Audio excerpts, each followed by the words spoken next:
اس کی اوپر آدمی افسوس بھی کر سکتا ہے، اور آدمی کو یہ لگتا ہے کہ اس ملک میں کوئی قانون نام کی کوئی چیز ہے یا نہیں ہے۔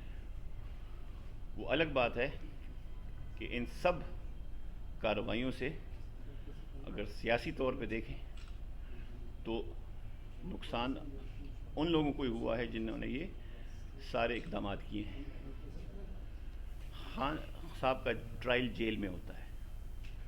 خان صاحب کو ملاقاتی فلٹر ہو کے جاتے ہیں۔ آپ سب کو اسلام آباد ہائی کورٹ کی جسٹس جو تھے ان کے ریمارکس آپ سب کے سامنے ہیں کہ کیسے آر پی او پنڈی کو اور کیسے جیل سپرنٹینڈنٹ کو کہاں سے احکامات آتے ہیں اور کیا ہو رہا ہے۔ مطلب یہ چیزیں کھل کے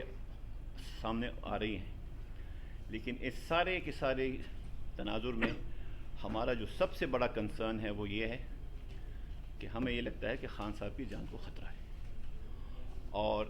آپ اگر ہمارا قانون اٹھا لیں، معذب بٹ صاحب یہاں بیٹھے ہیں، لیگل ایکسپرٹ ہیں ہمارے اور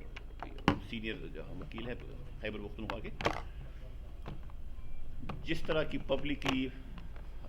پی ایم ایل این کے لیڈرز نے خان صاحب کی زندگی کے اوپر بات کی ہے، فار ایگزامپل جس طرح رانا ثناء اللہ نے کہا کہ جب تک عمران خان زندہ ہیں یہ چیزیں ہوں گی، یا جس طرح مریم اورنگزیب نے کہا، یا جس طرح دیگر سیاسی جو لیڈرز ہیں پی ایم ایل این کے انہوں نے کہا، اس کے بعد تو اگر خان صاحب کو کوئی نقصان پہنچتا ہے تو کلیئرلی ہمیں پتہ لگتا ہے کہ اس کی رسپانسبلٹی کس پہ آتی ہے۔ ہم یہ سول سوسائٹی سے بھی اپیل کرتے ہیں، ہم یہ وکلا برادری سے بھی اپیل کرتے ہیں کہ یہ جو قانون آئین کی پامالی ہے، یہ سلسلہ مزید جاری رہا تو یہ ملک نہیں رہے گا، اور یہ ایک سرکل ہے، ہمارے ساتھ ہوا، کل کو کسی اور کے ساتھ ہوا، اور ماضی میں ہر کسی کے ساتھ یہ ہوتا آ رہا ہے۔ سو یہ اگر ہم اس کے خلاف آواز اٹھاتے ہیں یا جد و جہد کرتے ہیں، یہ ہم کسی ایک فرد واحد کے لیے نہیں کر رہے، ہم پورے ملک میں یہ جو ایک فسطائیت کا نظام جاری ہے اس کے خلاف کر رہے ہیں۔ سو اس کے اوپر جو ہے ہمارے پاس آپشنز کھلے ہیں۔ ہم جس طرح آپ کو پتہ ہے ہماری خیبر پختونخوا میں حکومت ہے، ہمیں پبلک مینڈیٹ ملا ہے، ہم اس کا خیال رکھ رہے ہیں اور اس کا ہم پورا خیال رکھیں گے۔ ہم جو ہے مفاہمت کے ساتھ بھی وہ کام کرنا چاہتے ہیں، لوگوں کے لیے کام کرنا چاہتے ہیں، لیکن ہمارے اس مفاہمت کو کمزوری نہ سمجھا جائے۔ ہر قسم کے آپشنز مزاحمت کے بھی کھلے ہیں، اور اس کے اوپر غور بھی ہو رہا ہے۔ اگر ہمارے ساتھ ہمیں دیوار سے لگایا گیا، ہماری ریڈ لائن پہ جو خان صاحب ہیں ان کی جان پہ خطرہ ہوا، تو پھر ہم سب آپشنز استعمال کریں گے۔ ہم جو ہے اس کے بعد ابھی جس طرح میں نے کہا ہمارے پاس ابھی سارے راستے مفاہمت کے ہیں، لیکن خان صاحب کے اوپر کوئی کمپرومائز نہیں ہے، کسی قسم کا کمپرومائز نہیں ہے۔ کسی کا اگر یہ خیال ہے کہ جی چونکہ خان صاحب اب جیل میں ہیں تو وہ تو اب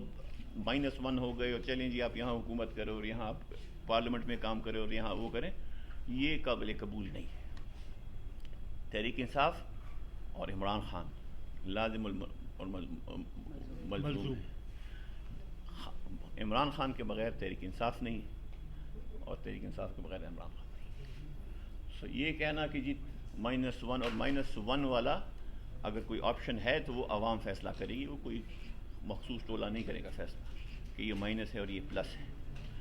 اسی مائنس اور پلس کے چکروں میں اس ملک نے پچھلے 70 سال میں بڑا نقصان کیا ہے، ہم نے بڑی چیزیں گنوائی ہیں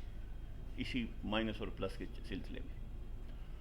سو اس کو بڑا کلیئرلی اس بات کو سمجھیں کہ کل کو ہمیں تھوڑی سی بھی بھنک ہوئی کہ جی یہ جو خان صاحب کے اوپر، ان کی زندگی کے اوپر جو یہ باتیں ہو رہی ہیں اس پہ تھوڑا سا بھی ہمیں صداقت نظر آئی تو مزاحمت اس ضلع سے یہاں سے شروع ہوگی، اور پھر یہ یہاں سے جائیں گی پورے پاکستان میں پھیلیں گی۔ سو برائے مہربانی ایک بار پھر ہم چاہتے ہیں کہ اس صوبے کے لوگوں نے جن لوگوں کا انتخاب کیا ہے وہ ان کے لیے کام کریں، یہ صوبے میں خوشحالی آئے، امن آئے، استحکام آئے، یہاں پہ اکنامک ایکٹیویٹی ہوں، جو کاروبار یہاں سے گئے ہیں وہ واپس آئیں،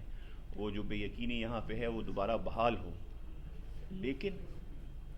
ناٹ ایٹ دا پرائز کہ آپ جو ہے کہیں کہ نہیں بس اب تو خان صاحب جیل میں ہیں تو ان کو تو مائنس کر دیں اور چلے آئیں باقی کام کریں۔ مائنس اگر کوئی کرے گا تو وہ پاکستان کی عوام کرے گی،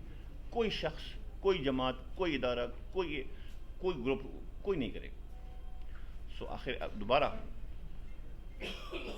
عقل کے ناخن لیے جائیں، اس ملک کے ساتھ پہ رحم کیا جائے، استحکام کی طرف بات چلی جائے، پولرائزیشن کم سے کم ہو، اور جن لوگوں کا سیاست میں کوئی کام نہیں وہ سیاست سے دور رہیں۔ Thank you. آپ نے کہا ہے کہ اگر آج آنے میں کوئی صداقت نظر آئی، یعنی آپ کو صداقت نظر نہیں، اس طرح نہیں، بات یہ ہے کہ کافی سرکل سے انفارمیشن آ رہی ہے، اس کو ہم دیکھ رہے ہیں، اس کو ہم ویریفائی کر رہے ہیں، جب ہمیں